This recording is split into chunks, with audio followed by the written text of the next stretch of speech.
Shalom, saudaraku yang dikasihi Tuhan Yesus Kristus. Tanggal 12 April 2021, saya akan sampaikan pembukaan rahasia firman Tuhan mengenai para pemenang pembawa tabut perjanjian Allah di akhir zaman. Saudara, jadi kalau orang itu dipercaya membawa tabut perjanjian Allah dan dia bisa mengemban amanat itu dengan benar, dia akan memperoleh kemenangan di setiap langkah-langkah hidupnya, di setiap perjalanan hidupnya. Saudara, secara fisiknya tabut perjanjian Allah ini adalah, saudara, sebuah benda di ruang Maha Kudus, tempat Allah berbicara.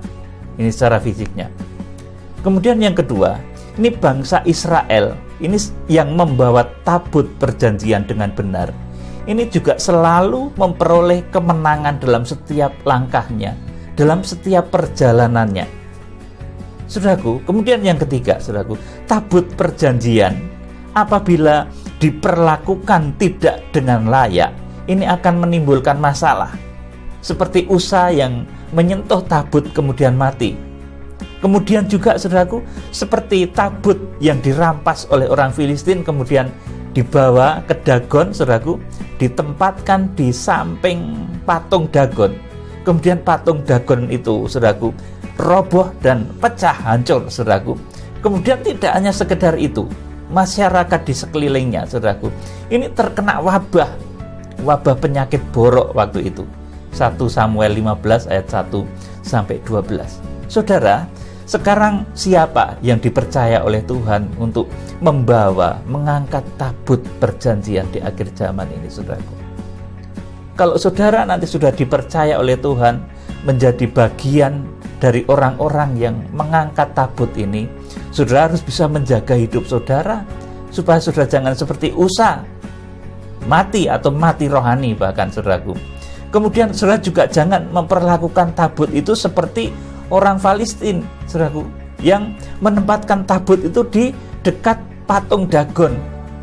Saudaraku, ini artinya kita harus memperlakukan tabut, saudaraku. Kalau kita dipercaya oleh Tuhan membawa tabut perjanjian Allah di akhir zaman, saudaraku, ini kita harus betul-betul nanti bisa menjaga diri. Saudara, apa tabut perjanjian Allah di akhir zaman ini, saudara? Kalau secara fisiknya, tabut perjanjian saat ini sampai saat ini masih misterius, saudaraku. Para arkeolog, para ahli dari Israel maupun dari belahan-belahan dunia ini tidak mengerti sebenarnya tabut itu sekarang berada di mana. Ada yang mengatakan itu berada di bawah tanah di Yerusalem sana, ada yang mengatakan itu di Ethiopia, saudaraku. Tidak jelas, saudaraku. Tetapi sesungguhnya, saudaraku, tabut yang hakiki saat ini seperti pernah Rasul Paulus katakan. Paulus katakan, tidak tahukah kamu bahwa kamu adalah bait Allah dan roh Allah diam di dalam kamu. Saudara, kalau saudara sudah merupakan tempat kediaman Allah Roh Kudus, saudara harus bisa memperlakukan tubuh ini dengan benar. Saudaraku, jangan sampai menggunakan tubuh ini untuk hal-hal yang jahat. Jangan sampai menggunakan tubuh ini untuk perkara-perkara dosa. Jangan sampai saudara bersentuhan dengan hawa nafsu daging yang begitu menjerat saudara, sampai nanti dari tabut itu tidak akan berbicara Roh Kudus. Saudaraku, kalau saudara mendukakan Roh Kudus, saudara, orang yang hidupnya dipenuhi Roh Kudus itu seperti orang yang mengusung tabut. Saudara, bayangkan, Roh Allah diam di dalam dirimu. Tidak tahukah kamu bahwa kamu adalah bait Allah dan Roh Allah diam di dalam kamu? Saudara, kalau dahulu tabut perjanjian ini, saudaraku, masih berada di luar, di satu benda, saudaraku, di ruang Maha Kudus yang namanya tabut perjanjian Allah. Di sana Allah hadir dan berbicara. Saat ini, saudaraku, oleh kemurahan Tuhan, oleh darah Kristus, tabut itu sudah dipindah di dalam hati kita. Bait Allah itu sudah menjadi badan kita ini, saudaraku. Kalau saudara saudaraku, menjadi tempat kediaman Roh Kudus, saudara sudah diurapi oleh Roh Kudus, jangan lagi saudara berkubang dalam beceknya lumpur dosa. Saudara menyentuh-nyentuh lagi perbuatan dosa. Saudara menyentuh-nyentuh lagi perbuatan daging dan hawa nafsu. Seperti Usa yang menyentuh tabut, saudaraku. Atau saudara mungkin pergi kepada pemberhalaan-pemberhalaan dunia. Saudara orang Kristen, sudah mengenal Roh Kudus, sudah berbahasa roh katanya. Masih saja saudaraku takut sama santet. Saudaraku masih takut sama guna-guna. Masih sering datang tukang peramal, saudaraku. Datang kepada tukang tenung, tukang peramal. Saudaraku, kalau saudara ini sudah dipenuhi oleh Roh Allah yang Maha Kudus, saudara ini seperti orang yang membawa tabut perjanjian Allah. Saudara harus hati-hati hidupmu. Jangan sembarangan lagi.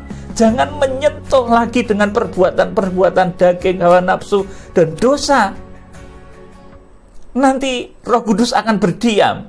Saudara mematikan kemauan Roh Kudus nanti. Kalau saudara mengikuti keinginan daging, saudara menyentuh daging. Seperti tabut yang disentuh oleh Usa. Usa itu daging, saudaraku. Saudara yang dikasihi Tuhan, saudara juga jangan lagi, saudaraku, mengikatkan diri masuk di dalam perkumpulan orang-orang yang suka pemberhalaan. Seperti orang-orang Filistin yang membawa tabut itu, saudaraku, dekat kepada Dagon, saudaraku, kepada berhala dunia. Kalau saudara nanti melakukan hal itu, nanti akan terjadi satu musibah, bencana-bencana yang luar biasa. Saudara yang dikasihi Tuhan, jadi ada 3 perkara yang kita pelajari di sini, saudaraku. Kalau dahulu tabut perjanjian Allah itu adalah satu benda di ruang Maha Kudus, tempat Allah berbicara. Saat ini tabut perjanjian Allah itu ada di dalam badanmu masing-masing. Hatimu yang menjadi tahta kediaman Allah Roh Kudus itu harus saudara jaga dengan benar. Kalau saudara sampai, saudaraku, melakukan hal-hal bodoh seperti Usa, saudaraku, saudara melakukan hal-hal bodoh, tabut diperlakukan tidak pada tempatnya, dibawa kepada persungdalan rohani, dibawa kepada pemberhalaan, saudara akan mengalami hal-hal yang buruk. Karena saudara ketahui bahwa saudara ini adalah bait suci Allah, Roh Allah diam di dalam dirimu. Saudara itu seperti orang-orang yang membawa tabut perjanjian, saudaraku. Dan kalau saudara bisa membawa tabut perjanjian ini dengan benar, saudara ini akan menang di setiap langkah-langkah saudara. Saudara, ini bangsa Israel yang membawa tabut dengan benar. Ini selalu memperoleh kemenangan dalam setiap langkahnya. Saudaraku, seperti saudara, kalau saudara bisa membawa Roh Kudus, saudaraku, Roh Kudus diam di dalam hidup saudara, dan saudara bisa membawa diri dengan benar, mencerminkan orang yang penuh dengan urapan Roh Kudus, maka saudara ini akan diperlengkapi oleh Tuhan dengan kemenangan-kemenangan yang besar, dengan berkat-berkat yang luar biasa, dengan keajaiban-keajaiban Tuhan yang dahsyat. Saudara, ketika bangsa Israel ini membawa tabut perjanjian dengan benar, ini bangsa Israel selalu memperoleh kemenangan dalam setiap langkah, dalam setiap perjalanannya. Saudaraku, sungai Yordan menjadi kering. Ini Yosua pasal 3 ayat 1 sampai 17 kalau saudara baca. Saudaraku, ketika bangsa Israel itu saudaraku menyeberang sungai Yordan, saudaraku, sungai Yordan itu menjadi kering, saudaraku, seperti dibendung di atasnya. Saudaraku, jadi ini bukan seperti kena angin ya saudaraku, karena musim kering kemudian alasan secara logisnya begini-begini, bukan saudaraku, betul-betul mujizat. Di atas itu seperti dibendung, kemudian di bawahnya sampai ke muara sana itu kering, saudaraku. Ini mujizat luar biasa. Saudara, mujizat seperti ini nanti akan saudara alami di mana saudara sedang menghadapi jalan-jalan buntu. Kalau saudara itu betul-betul bisa memperlakukan Roh Kudus itu dengan layak, saudara sebagai pemikul mezbah, maksud saya pemikul tabut perjanjian Allah, saudara bisa memikul ini dengan benar, memperlakukan Roh Kudus ini dengan benar, menghormati Roh Kudus, saudaraku. Saudara bisa membawa diri sebagai orang-orang yang layak dipenuhi oleh Roh Kudus, saudara akan memperoleh mujizat-mujizat. Saudaraku, apapun yang menghalangi saudara, yang menutup saudara, bahkan seperti sungai banjir sekalipun, itu akan dibukakan oleh Tuhan. Saudara yang dikasihi Tuhan, jadi luar biasa sekali. Kemudian saudaraku, tembok Yeriko itu juga hancur karena saudaraku, bangsa Israel itu membawa tabut dengan benar sesuai dengan ketentuan Tuhan.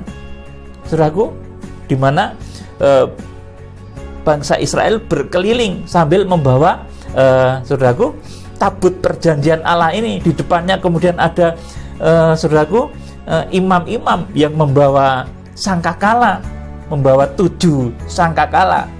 Saudaraku, luar biasa sekali saudaraku, membawa tabut dengan benar mengelilingi Yeriko. Saudaraku, tembok Yeriko itu bisa hancur. Luar biasa saudaraku. Dan ini pun akan terjadi dalam kehidupan saudara. Kalau saudara bisa menempatkan diri sebagai orang-orang yang betul-betul mengusung tabut perjanjian, sebagai orang-orang yang betul-betul mencerminkan orang yang penuh Roh Kudus. Orang yang penuh Roh Kudus itu tidak suka perbuatan-perbuatan daging, saudaraku. Dia selalu menghindari perbuatan daging yang nyata itu, percabulan hawa nafsu, kecemaran, dan lain sebagainya, yang ditulis dalam Galatia pasal 5 itu. Saudaraku, itu hendaknya dijauhi. Kita jangan sampai bersentuhan lagi dengan, saudaraku, keinginan-keinginan daging. Kalau kebutuhan, saudaraku, itu boleh. Saudaraku, kebutuhan karena manusia butuh makan, manusia memerlukan segala sesuatu. Kebutuhan boleh dicukupi, tetapi memupuk keinginan daging ini tidak boleh. Saudaraku yang dikasihi Tuhan, jadi tembok Yeriko itu juga hancur kalau saudara membaca di dalam Yosua pasal 6 ayat 1 sampai 16, saudaraku. Itu karena bangsa Israel membawa tabut dengan benar sesuai dengan ketentuan Tuhan. Saudaraku, kemudian apabila tabut perjanjian itu diperlakukan dengan tidak layak, ini akan menimbulkan wabah. Seperti tadi saya sampaikan, bahwa ketika tabut dirampas orang Filistin, kemudian ditaruh di sampingnya Dagon, kemudian patung Dagon itu jatuh dan hancur, saudara. Kemudian tidak cuma sampai di situ, bahkan menimbulkan wabah, sehingga orang Filistin itu takut dan akhirnya mengembalikan tabut itu kepada orang-orang Israel. Saudaraku, ini bisa saudara baca di 1 Samuel 5 ayat 1 sampai 12. Saudaraku yang dikasihi Tuhan, kita akan membaca sekarang cara dari orang-orang yang membawa tabut perjanjian Allah. Ini ketika tabut dipindahkan oleh Daud, saudaraku.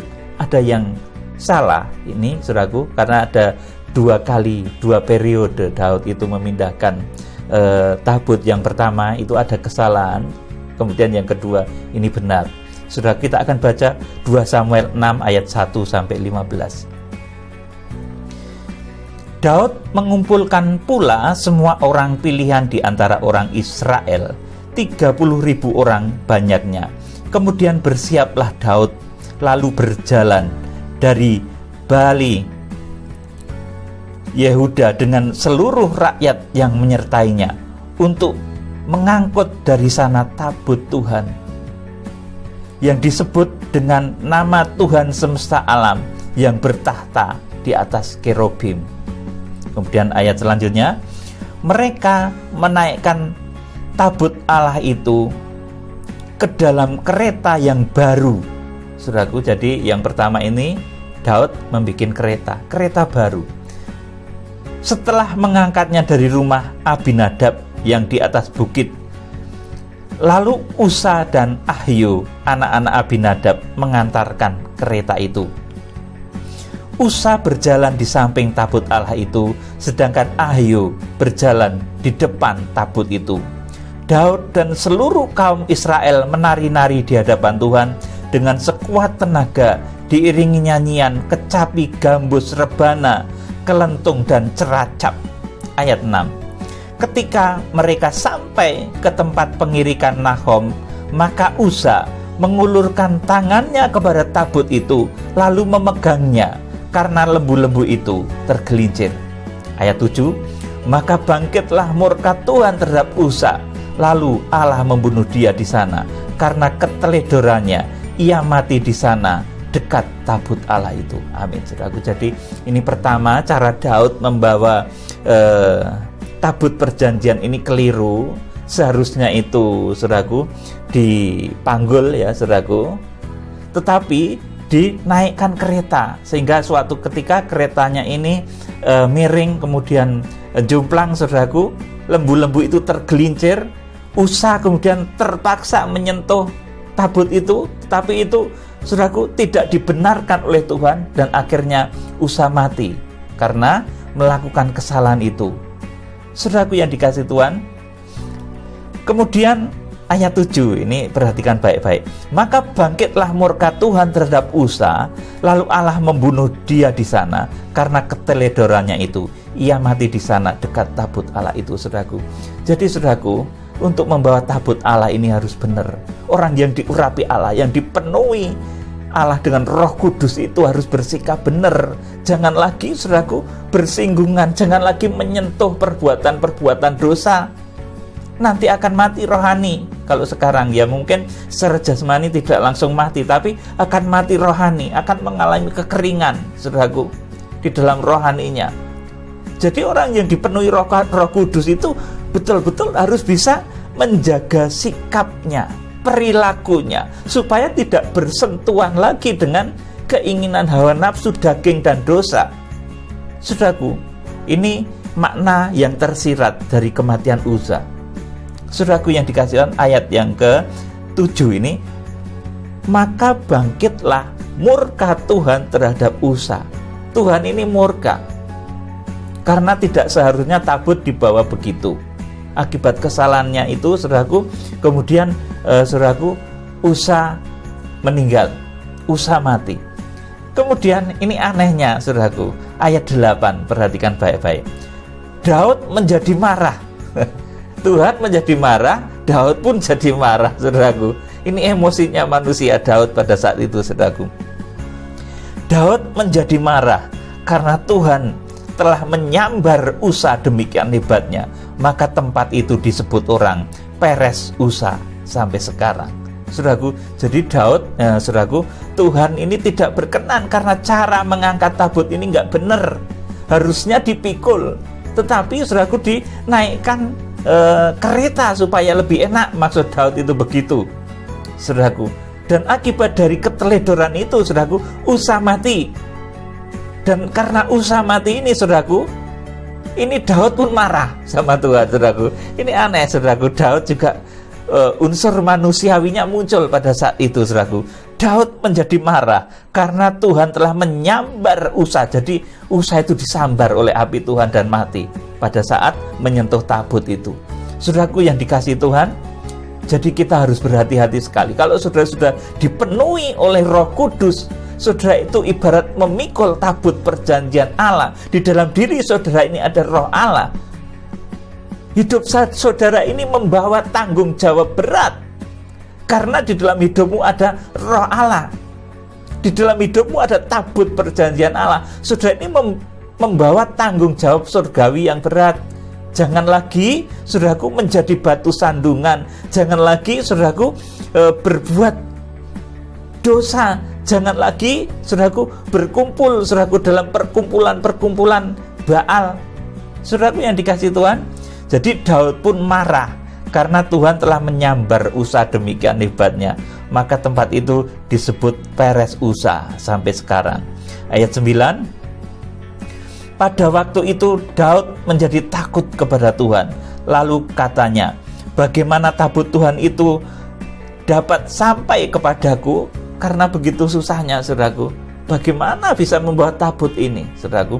Kemudian ayat 10, sebab itu Daud tidak mau memindahkan tabut Tuhan itu ke tempatnya, ke kota Daud, tetapi Daud menyimpan dan membawanya ke rumah Obed Edom, orang Gad itu. Jadi tabut ini dititipkan dulu di rumahnya Obed Edom, saudara, karena Daud merasa bersalah dan merasa takut bagaimana tabut Tuhan ini bisa sampai kepadaku? Daud katakan begitu. Karena rupanya cara yang pertama dengan dinaikkan kereta itu keliru dan menimbulkan kematian Uza. Saudaraku, akhirnya tabut itu dititipkan ke rumah Obed Edom orang Gad. Saudaraku, ayat 11. 3 bulan lamanya tabut Tuhan itu tinggal di rumah Obed Edom orang Gad itu, dan Tuhan memberkati Obed Edom dan seisi rumahnya. Amin, saudaraku. Jadi tabut itu dititipkan ke rumah Obed Edom. Tabut yang merupakan tempat, saudaraku, Allah hadir itu dititipkan ke rumah Obed, dititipkan di rumah Obed Edom. Saudaraku, akibatnya keluarga itu diberkati secara luar biasa karena Tuhan hadir di tengah-tengah keluarga itu. Saudaraku yang dikasihi Tuhan, ayat yang ke-12 saya bacakan. Diberitahukanlah kepada Raja Daud demikian, Tuhan memberkati seisi rumah Obed Edom dan segala yang ada padanya oleh karena tabut Allah itu. Lalu Daud pergi mengangkut tabut Allah itu dari rumah Obed Edom ke kota Daud dengan sukacita. Kemudian ayat 13, apabila pengangkat-pengangkat tabut Tuhan itu melangkah maju 6 langkah, maka ia mengorbankan seekor lembu dan seekor anak lembu gemukan. Dan Daud menari-nari di hadapan Tuhan dengan sekuat tenaga. Ia berbaju efod dari kain lenan. Daud dan seluruh orang Israel mengangkut tabut Tuhan itu dengan diiringi sorak-sorai dan bunyi sangkakala. Amin, saudaraku. Jadi setelah 3 bulan lamanya tabut Tuhan itu dititipkan ke rumah Obed Edom, dan rumah Obed Edom ini, saudaraku, akhirnya diberkati oleh Tuhan luar biasa karena tabut itu tempat Allah hadir. Dia dititipkan ke rumah Obed Edom.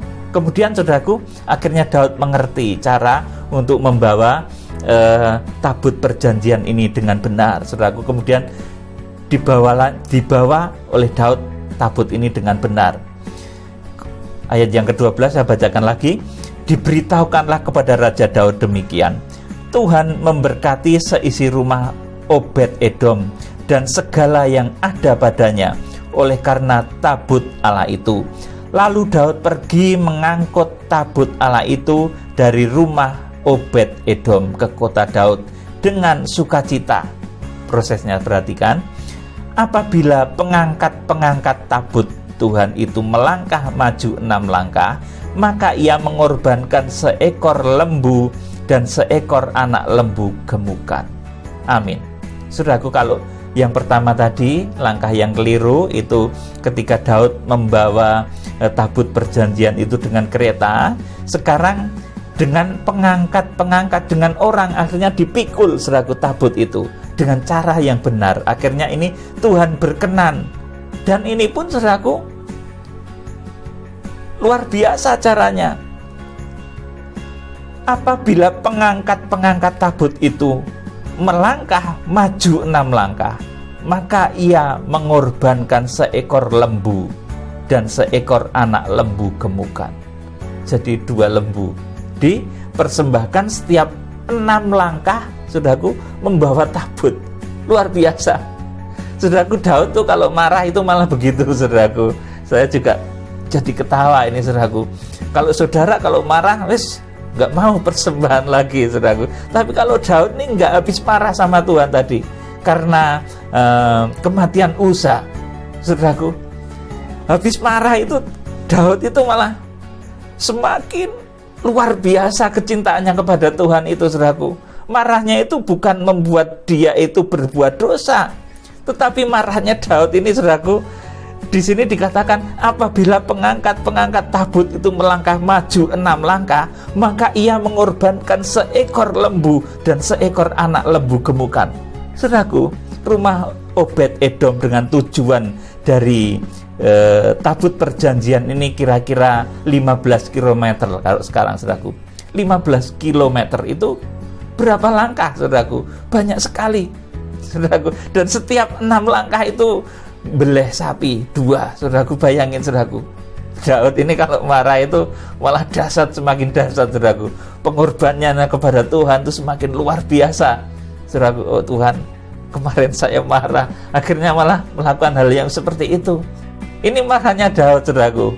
Gayanya Daud itu luar biasa. Makanya Daud itu dicinta oleh Tuhan, karena dalam kondisi marah pun saudaraku, Daud itu malah semakin memberikan persembahan luar biasa. Tuhan makanya sayang sama Daud itu saudaraku. Habis marah sama Tuhan saudaraku, karena cara membawa tabut itu keliru, ketika Daud itu sadar kesalahannya saudaraku, dia langsung luar biasa pengorbanannya bagi Tuhan. Setiap 6 langkah mempersembahkan 2 lembu. Bayangkan saudaraku, padahal itu 15 km, itu berapa langkah saudaraku? Banyak sekali. 6 langkah mempersembahkan lembu. 6 langkah saudaraku, luar biasa. Dan karena hal yang sedemikian, maka Tuhan sangat berkenan. Dan Daud menari-nari di hadapan Tuhan dengan sekuat tenaga. Ia berbaju efod dari kain lenan. Daud dan seluruh orang Israel mengangkut tabut Tuhan itu dengan diiringi sorak-sorai dan bunyi sangkakala. Amin. Saudaraku, jadi intinya pesan saya kali ini adalah supaya saudara yang menjadi tempat kediaman Allah Roh Kudus, saudara yang diurapi Roh Kudus itu, saudara seperti sedang memikul tabut. Di dalam badanmu ada Roh Kudus, saudara membawa tanggung jawab besar. Di dalam badanmu ada Roh Kudus, Rohnya Allah, Roh Maha Kudus. Saudara sedang memikul tanggung jawab besar. Saudara jangan celelean bahasa Jawanya. Saudaraku, saudara harus betul-betul sungguh-sungguh, jangan bersentuhan lagi dengan dosa dan keinginan-keinginan daging. Saudara bisa mati rohani seperti Usa. Saudara juga jangan lagi masuk dalam perkumpulan orang Filistin yang penuh dengan saudaraku pemberhalaan, dengan dewa Dagon dan lain sebagainya. Saudaraku, jadi kalau kita membawa saudaraku tabut perjanjian Allah, di dalam hati kita ada Roh Kudus, saudara harus bisa menjaganya, memperlakukannya dengan penuh hormat, penuh kemuliaan. Saudara jangan menyia-nyiakan tubuh saudara. Kalau dulu tabut itu berada di luar di sana saudaraku, tetapi sekarang saat ini tabut itu ada di dalam hatimu. Tabut itu saudara pikul. Saudara memiliki tanggung jawab atas tabut perjanjian Allah. Dan kalau saudara bisa mengemban tanggung jawab sebagai pemikul tabut perjanjian Allah, saudara akan dibawa oleh Tuhan kepada rencananya di akhir zaman menjadi mempelai wanita anak domba Allah. Salam penuaian Tuhan Yesus Kristus, Imam Besar Agung, memberkati saudara. Haleluya. Amin.